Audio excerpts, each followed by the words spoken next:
Hey guys, day 11, Terminator Reboot. I am starting on the treatment, scriptment, whatever you want to call it. I'm not a I'm not a person who can make a ton of notes and just sort of collect data. I used to do that before. I used to collect articles and books and quotes and things, and I just kept collecting and collecting and collecting. And my early documents are 50, 60 pages long, but I kind of know what my guardrails are. What I'm most interested, someone sent me Black Bag. They said you need to watch Soderbergh's Black Bag because it's spies in a room, and I kept talking about how this is just spies in a room. And Black Bag is interesting. It was a very educational thing for me to watch, having written, starting to write this movie.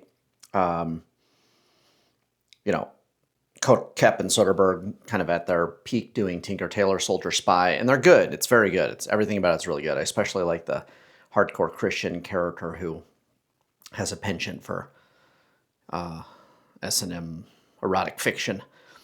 But it also shows some of the downfalls. Like, it's a movie that has phenomenal acting, tremendous performances, an all-star cast. Everyone in the movie is like perfect, perfectly cast, perfectly directed, perfectly lit.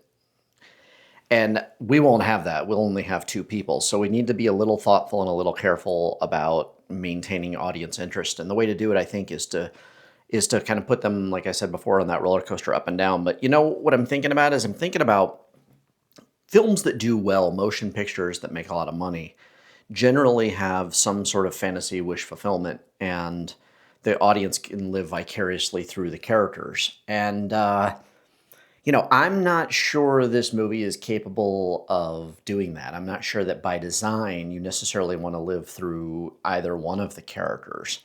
It certainly isn't a, sort of action thriller revenge movie where at one point the actor, gets to pick up a gun and you get to see them solve all their problems by, using a gun. That's not what this is. And I don't know if at the end it's going to be sort of entertaining enough to people that want to have that fantasy wish fulfillment. And so I've been thinking a lot about it. I've been thinking about, like, do you kind of put the brakes and reorganize it around an idea that you're going to make this like a fantasy wish fulfillment, wish come true movie? Or do you kind of keep going in the direction that you're going in, which is, you have a certain amount of contempt for the technology and you have a certain amount of contempt for the psychopathy of humanity. And caught in the middle is this kind of existential question about whether or not we as a species deserve to live. I mean, we're on the precipice of creating a new life form that could decide with a wave of its hand to sort of, eliminate us from the equation. There's the old expression about how would you feel if you came across an anthill? Would you think twice about, sort of stepping on it? And we know we're the anthill because we're the symbolic, ambiotic fluid that creates the artificial intelligence. But once that genie's out of the bag, you could argue that it'll still need data centers and it'll still need power. It's going to be very easy for AI to finish the process of removing humans from the equation. And,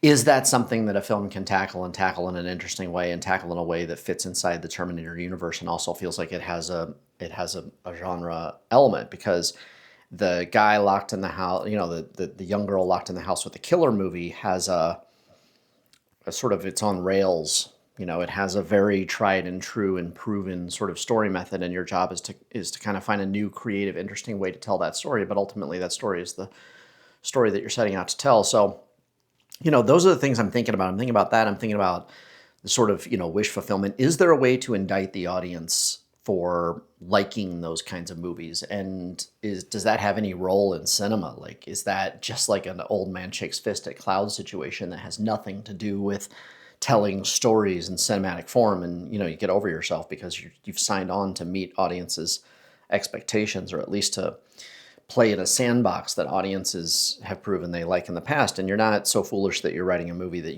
will never get made because you are subverting so many of the genre, sort of touch points that it falls in this mushy soup, karate do yes, karate do no, karate do maybe, squish like grape. So, It's an interesting sort of conundrum. I'm not yet convinced that it's not possible. I feel like I want to try and thread the needle. It's very ambitious to do so. I think the Planet of the Apes movies did a really good job of doing that. They had a lot of emotion, and they had a lot of humanity, and they had a lot of characterization, and you really cared. But you didn't necessarily come out of those movies thinking like, yeah, we should kill all the apes because they're too powerful, they're too smart, they're too strong, like they shouldn't survive humanity. I'm on the side of humans. I think you came out on the side of like life, and the human characters and the ape characters that wanted to preserve life were kind of on one side, and the kind on the other side that wanted to enslave or destroy life. It's easy to sort of root against that. And maybe that's the great human existential question of our time, which is, are we going to choose life? Are we going to work together? Are we going to figure out a way through all of this problem? Or are we going to just sort of enslave and take and divide up what's left as the world burns around us to kind of, you know, feed that base instinct, that base desire, that desire for more and, control and corruption and, to take. So, there comes a point in every screenplay when you start asking yourself the bigger questions about what it is, because you know what scene goes next and you know what scene precedes it, and you know that it's, structurally, what the kind of movie it is, that what happens in the midpoint, what happens at the end of the second act break. But then the question becomes like, what philosophically is this movie about? Like, what is the underlying theme of this movie, and what are the and I kind of thought it was about power and shaping that power, and who has it and who gets to have it, and does it go unchecked. But now I'm starting to realize as I get into the third act, and I just got into the all is lost, and the all is lost is, this is another question. Am I going to tell you guys exactly what it is here, or is it in the script? Am I giving you every single interesting idea that I've had for this movie that I'm putting into this movie? Is that what this format is for? Or, I certainly am not opposed to showing the finished screenplay. So it's not that I want to protect the secret to not be out. I guess I'm trying to figure out, like, at what point do you, the audience, is it most helpful for you to understand what these things are? But All is Lost Point is such a sort of dark moment for both characters, and such a sort of an emotional, there's just a vacuum of emotional, all the feelings just get sort of sucked out of the room, all the air sucked out of the room, that I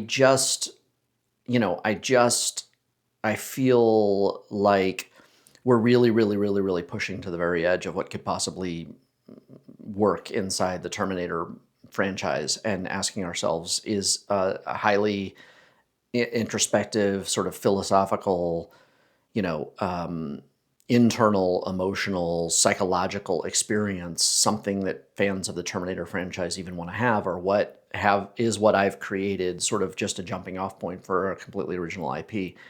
So, these are big questions. We'll talk more about it tomorrow. I'm going to continue on with the treatment and just see where it goes.